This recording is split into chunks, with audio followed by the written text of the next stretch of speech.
Welcome to the Resilient Mindset Podcast, an exciting new podcast by Resilience Queen, Justine Martin. Justine is the owner and founder of the Resilient Mindset, a division of the Justine Martin Corporation. Justine draws on her years of experience and knowledge consulting with clients to develop and sustain a positive mindset. Focused on igniting your passion, purpose and power, follow the Resilience Queen each week as she delves into the mind of her guests, exploring fascinating stories and inspiring journeys. Welcome back, listeners. Today I've got with me Trav Bell. Trav is the bucket list guy, the world's #1 bucket list expert. As a self-appointed bucket listologist, Trav helps people live their bucket list before it's too late. His unique life engagement message really wakes you up, stops ground-hog days, and helps you experience more fulfilment. He says a bucket list is a tangible life plan where our business plan or career plan should fit into our life plan, not the other way around. No one practices what they preach more than Trav. His crazy global trotting adventures are contagious, hilarious, and always fresh. He is the author of the best-selling book, My BUCKETLIST BLUEPRINT, a TEDx Thought Leader, a certified speaking professional, and is also the founder, CEO of Bucket List Coaches, who are now on a mission to help 10 million bucket listers. Hashtag ticket before you kick it.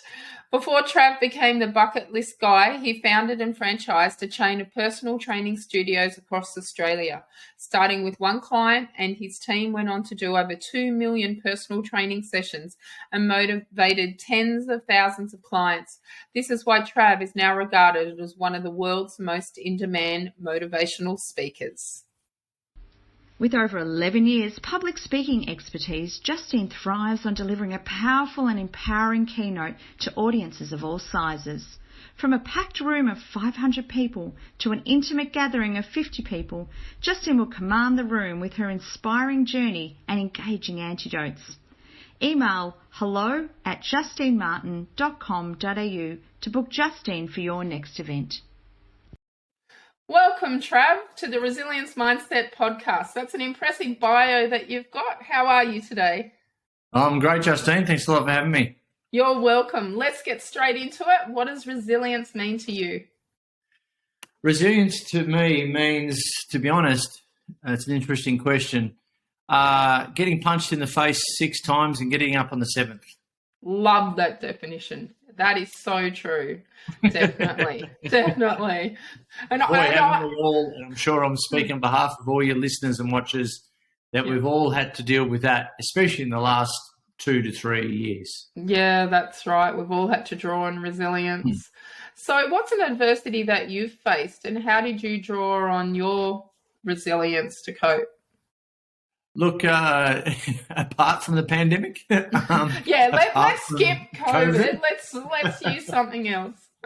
Because, I think we've all had to do the big recalibration lately, and as a result, show our true character. Some buckled, and some thrived. Some survived, some thrived, and I'm going to say thank God it happened, because for me, it absolutely changed my business.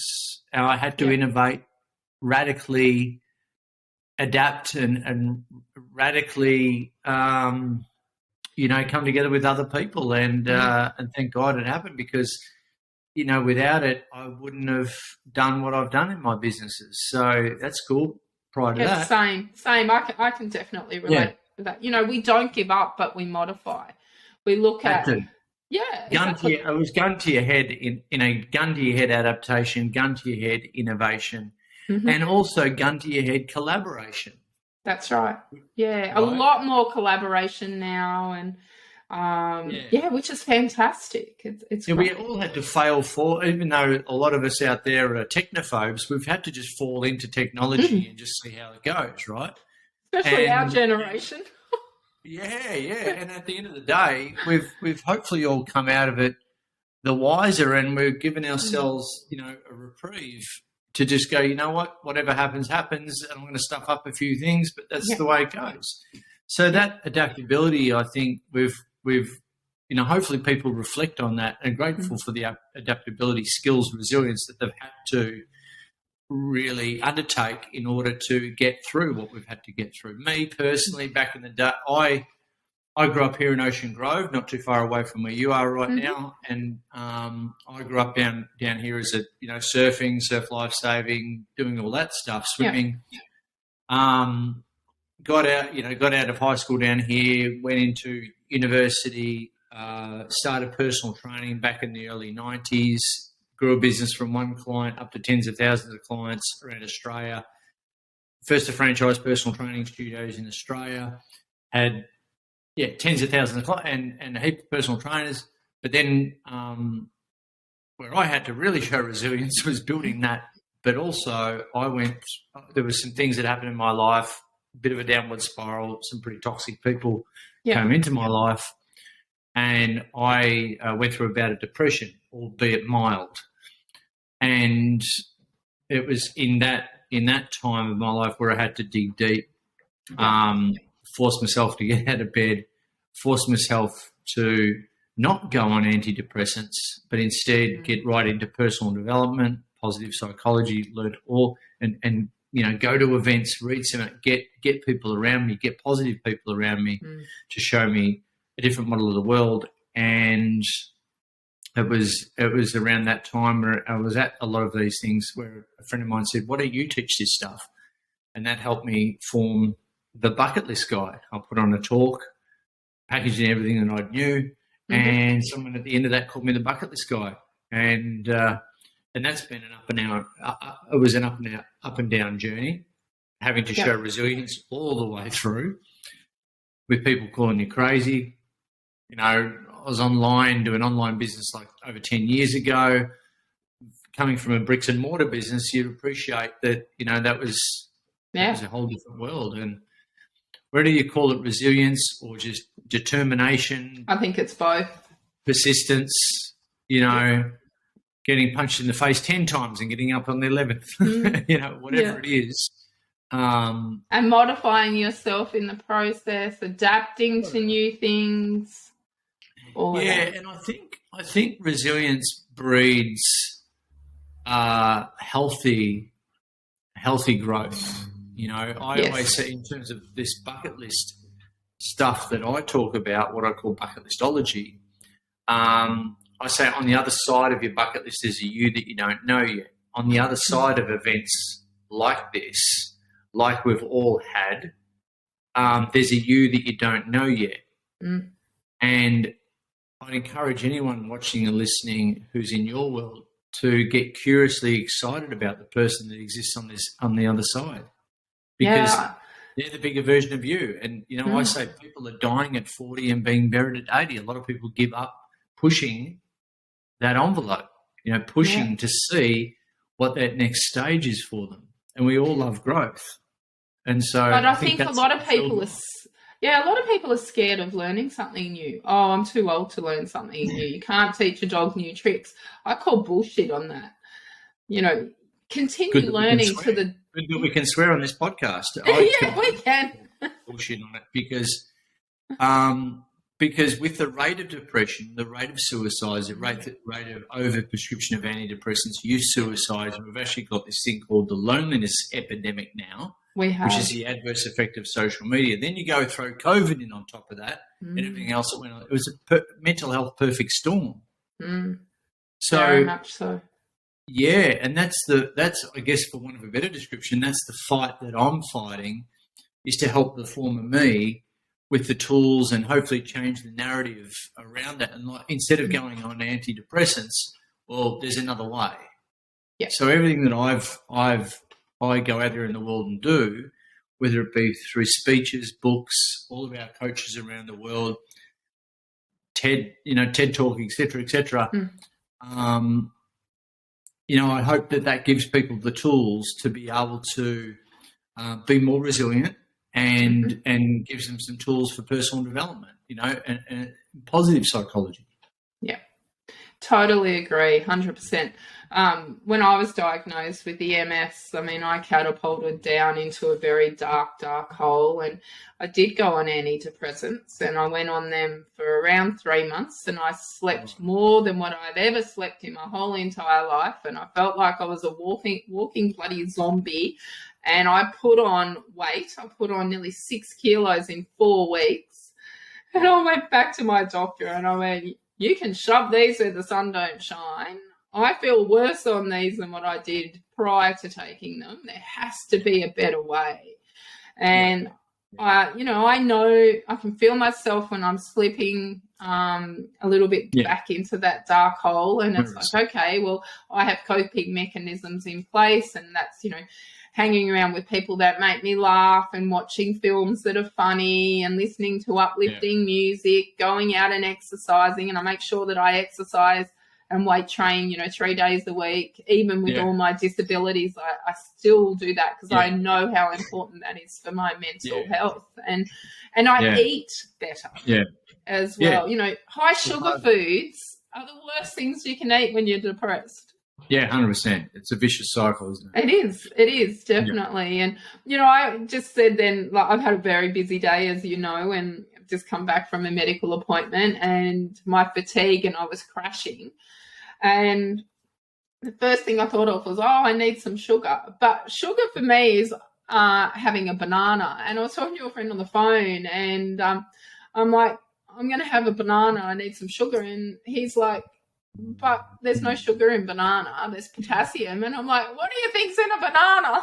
I said, it's fructose, it's sugar. I'll have that natural sugar rather than going and eating, I can't eat chocolate, but, a lolly or something like that, because I know that I'm going to feel better by eating the banana but still get the pickup rather than eating a handful of jelly beans. So, and then that affects your mood over the next couple of days as well. So look, a lot of it's people kind of deal with it at the surface level, but underneath, at that time I had to work out my own psychology as well. Get to the cause, not just deal with the effect. Yeah. Right. And I'm like grateful that I went through that even, and that I've fluctuated through that, because without that, I wouldn't be running around the world as the bucket list guy, which I've been doing for the last 10 years. Isn't it funny how we get tagged? You're the bucket list guy and I'm the queen of resilience. Oh, there you go. Yeah. It all comes to play. It does. So any other adversities that you faced and some coping mechanisms that you want to share with us, Trav? Look, there's all sorts of business ones, but they're kind of, they're probably a little bit boring. I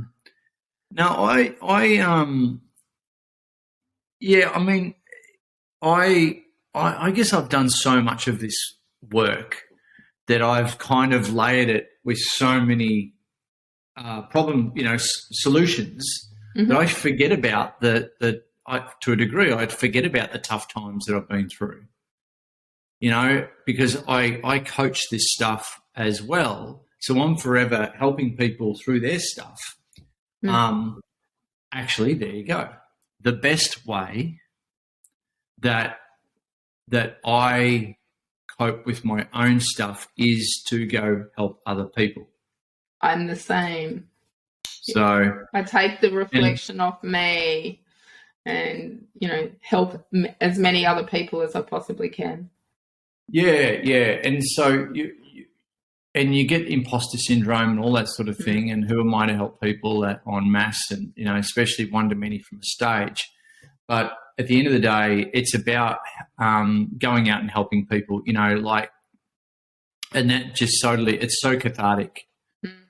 It is. Right. And inadvertently, as you may or may not know, that when we are coaching our ideal clients, we're actually coaching our former self.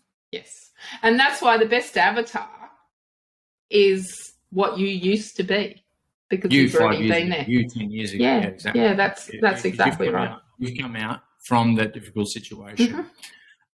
You've learned a bunch of lessons, and you've packaged up those lessons into a book, into a podcast, into whatever, in an event, speech, whatever, and you want to pay that forward. Not everyone's built like that. Not everyone wants to package up those learnings to help others, but you're basically going in and wanting to be the superhero for your former self.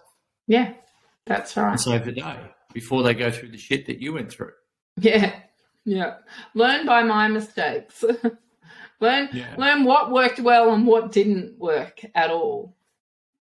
So I know when I get real, like on the daily, I run challenges and I've been doing seminars around the world for years, and I know, I'm not saying I'm an alpha male by any stretch, but I'm male. I'm a Taurus. I swear. I'm blah, blah, blah, sport jock, whatever they call them in America. And I know that whenever I go and do a talk, that it'll be the alpha males that are the ones that are crying, come up to me and corner me in the room and go, "You got me." And it seems to always be the biggest and the biggest guy in the room. 100%, and it's the top echelon of whoever's in that audience in that company, and it'll be them that gets the most affected because they're the ones if they've gone through stuff. Yeah, but they're the ones in society that we all think that have got their shit together. Well, that's it. Yeah, leaders because of their and because of either the position that they're in or the way they look. And that's not the case at all. Yeah. Quite often. So I love a senior leader who's crying in front of me. I know of not just affected his life, but I say that everyone else around him. Yeah, I know that it's affected a lot of other people. Right down the bottom of the food chain, it'll affect. Yeah. Most definitely. Yeah, no, totally agree with you there. So, who are your role models in resilience? And how do they inspire you, Trav? You know what? Probably the most common, the most recent one, should I say? I watched the Elon Musk special about going into space on Netflix, like literally 2 weeks ago. And I know, like at the time of this, he's just gone and bought Twitter. He's a boss. He's whoa. But he, to put SpaceX together, he basically crashed 3 rockets, 3 rockets worth millions and millions and billions. Yeah, and so and for them to crash and burn, and then for him to have so much belief in what he was doing, and have these reusable rockets and all that, and then build it and then send up a 4th. It illustrates such a resilient and a character, and also the vision of a guy like that. You've got Richard Branson. He was always a big one for me, and I've had the pleasure of meeting Sir Richard Branson. So just getting back to Elon Musk for a moment, I'll share something with you here. One of his rockets at the end of next year, in November 2023, the Codex rocket that's going up. Yeah. He's putting together on there a time capsule that'll be left on the moon. So my artwork, I was interviewed back in 2018 for a art program called Colour in Your Life. And it's the only art program in the world that's been selected to go on that Codex rocket. Oh, wow. And my artwork is going to be on the moon forever. Sick. Unreal. I know. So when you said him, I'm like, ooh. Awesome. So there's my bragging right. A bucket list item right there. That's unreal. Yeah, I know. Who would ever have thought? So, yeah. So some alien one day might enjoy my artwork. Yeah. Oh, who knows? That's a whole other podcast. Yes. Yeah. So I this is not a fake Zoom background or anything. I read, and I read a lot of autobiographies. So I get a lot of you know, a lot of those stories, the great thing about it is you can get inside the head and understand the psychology of people that we may or may not know. And as a result, you know, you can take what you need from situations, you know, people have been through beforehand and map it into your world, right? Have you read David Goggins' Can't Hurt Me? Right, I got a lot out of that book. Yeah. I tend to listen to audiobooks rather than read. I struggle with my vision with the MS at times, and so I'll pop an audiobook on in the studio while I'm doing a bit of painting at 1.5 speed, so I listen to it a bit faster.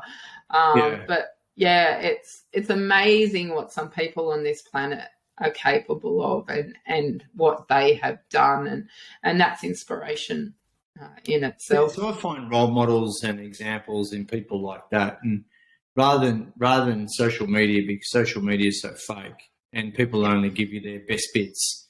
But that's also a problem. You know, we're all comparing our behind the scenes footage with someone else's highlights reel.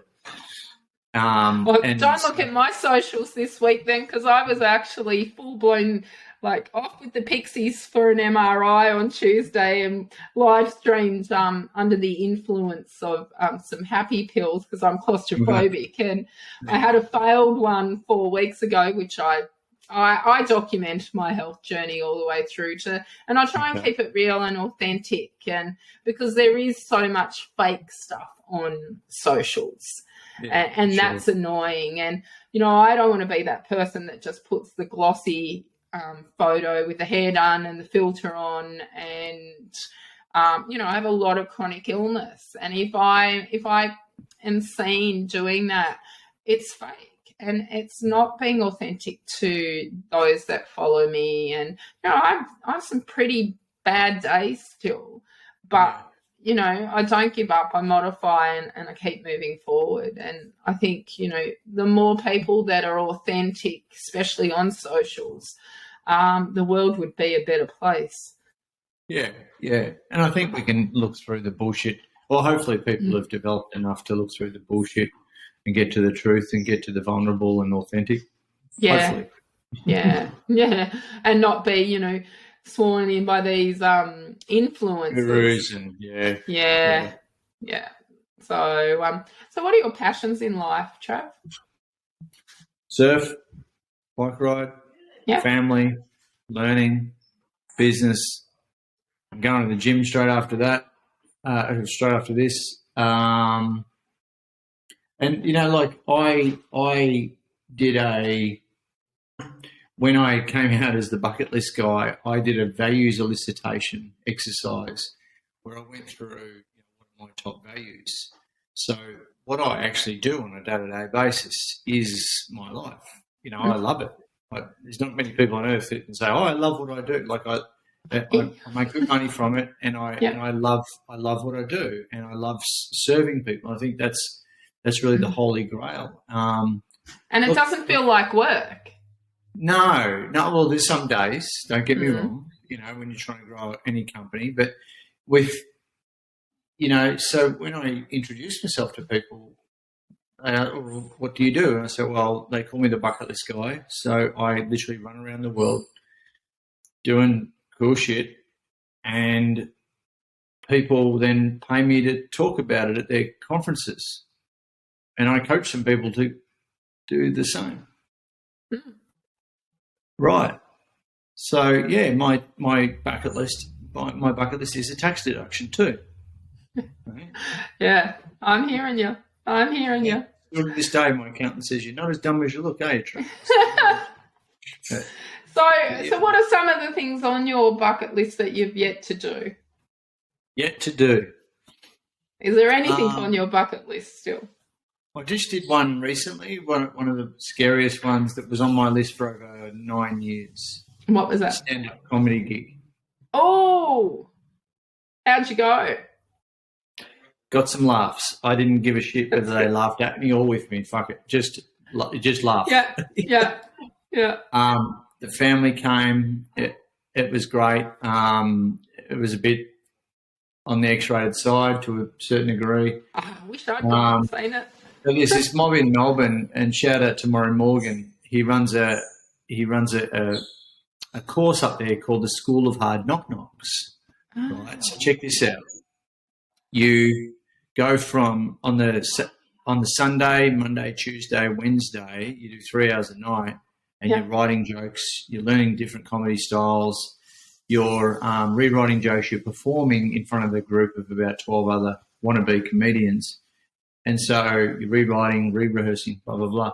And then and you refine a 5-minute bit, and then on the Thursday you actually perform live as a group, and you get there was 2 headliners, like professional comedians, and there was all of us who put on a night, and we all sold tickets to it.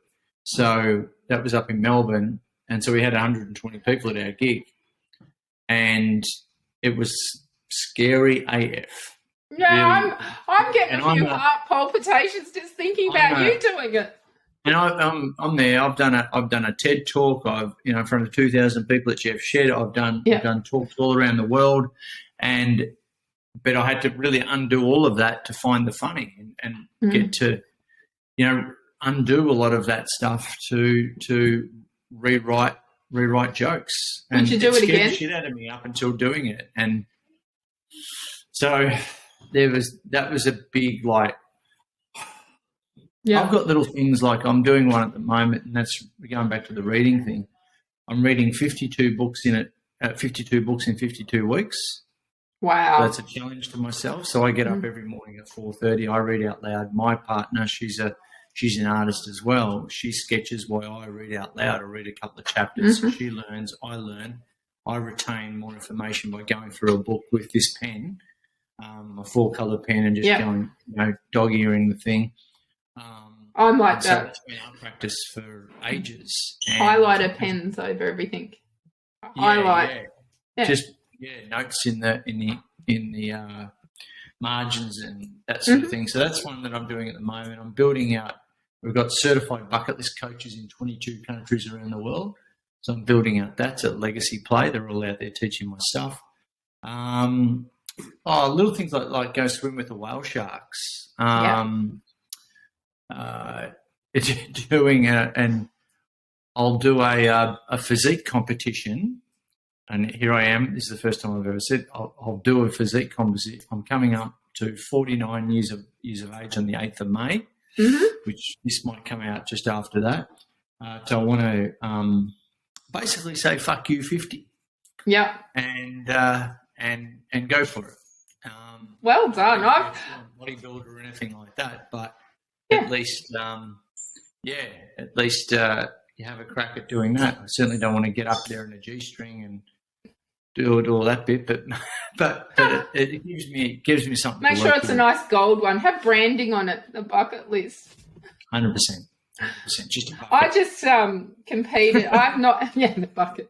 I've not been on a lifting platform in 6 years, so cancer took me off from weightlifting. My last major competition was the Australian Olympic weightlifting Masters Championships and the Pan Pacific and the Oceanias back in 2016. Then I got really ill with melanoma, lymphoma and leukemia all at the same time, and then glowed green from the chemo and went, well, I can't go back because I'd failed the IOC. Well, I've done powerlifting. So this was Olympic weightlifting. And I competed in powerlifting, and then recently on social media it came up that here in Geelong they were doing a strongman event, and they were going to have an all abilities section. So I actually put my name down for that and competed over the Easter weekend, and look at me, I won. Bullshit, really?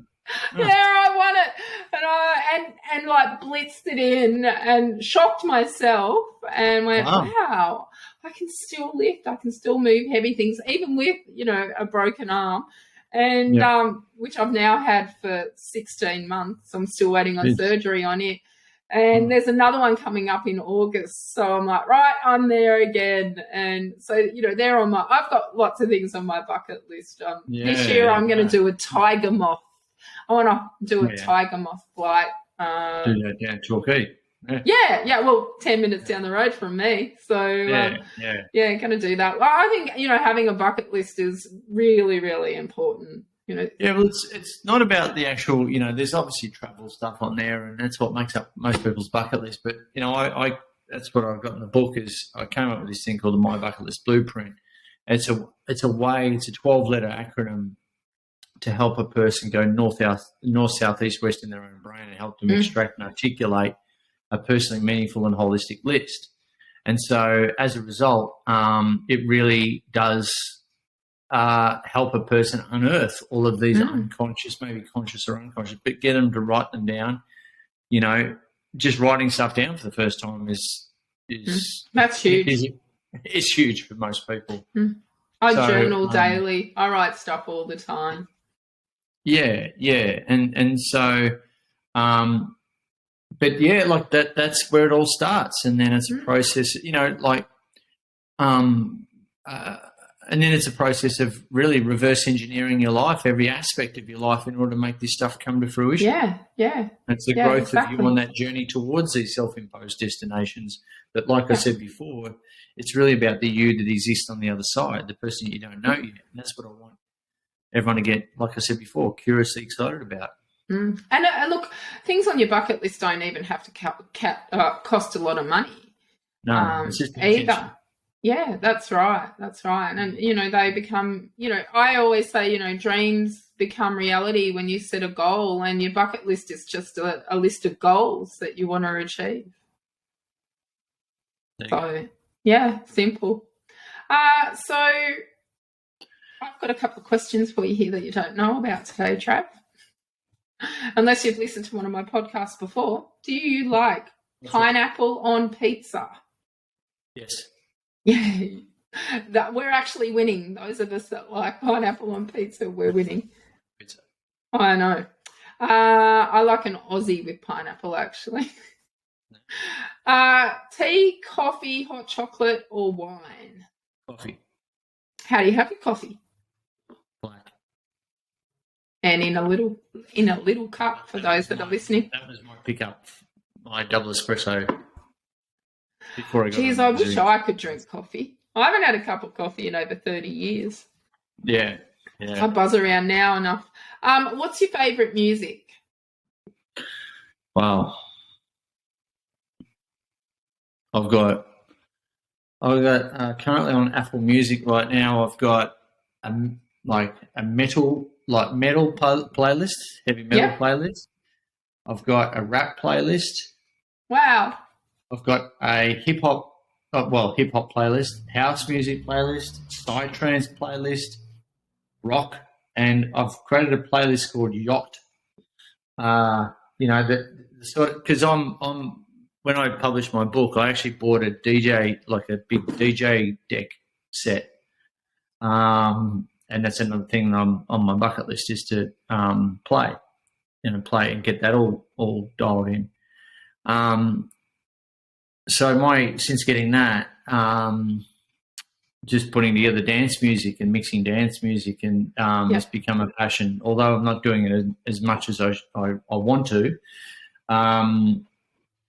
But yeah, so my playlist sort of, I guess my dance and this yacht playlist kind of fit into that category of wanting to DJ a party at some stage. Oh, well, if I ever get married, I'll know who to call for a DJ. Yeah, no, and I will put you onto someone that can actually do it. You'll be able to do it by the time I ever go to get married again, I can assure you. One has to have a partner first. Okay. What's your favourite food?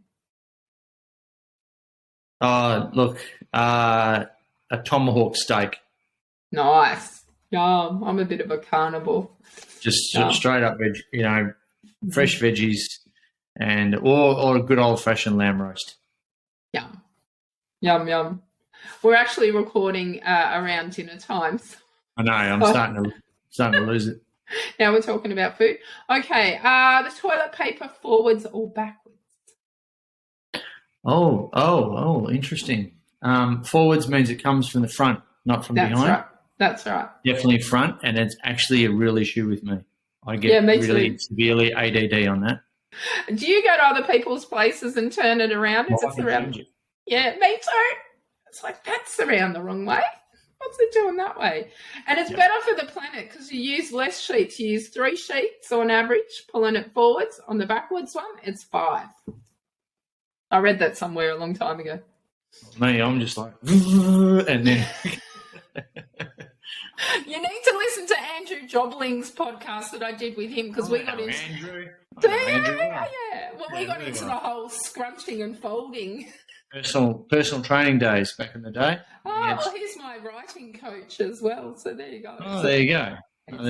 I know Andrew really well. Yeah. So listen to his podcast. His was a great one that came out this week. So, okay. So I believe you've got an offer for my listeners today, Trav. I believe. Look, if any of this bucket list stuff, if you haven't got a bucket list, do this. If you're not living a bucket list, do this. So it's a 7-day, free 7-day challenge called, if you go to www.buildyourbucketlist.com.au, like I said, it's free to join, and it's set people on fire. They love it. And we'll put the details in the bio. List as a result of that.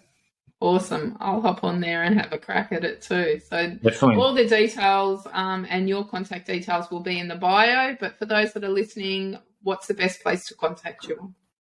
Just go to thebucketlistguy.com. That'll do it. Awesome. So, listeners, it's been an absolute pleasure having Trav on the Resilience Mindset podcast today. And yeah, thank you. That's okay. And so remember, listeners, until next time, stay resilient. We hope you enjoyed the Resilience Mindset podcast. Remember to subscribe to the podcast to get your weekly fix listening to Resilience Queen Justine Martin. Follow Justine on social media at Resilience Mindset or log on to justinemartin.com.au. And until next time, remember, life doesn't get easier or more forgiving. We get stronger and more resilient.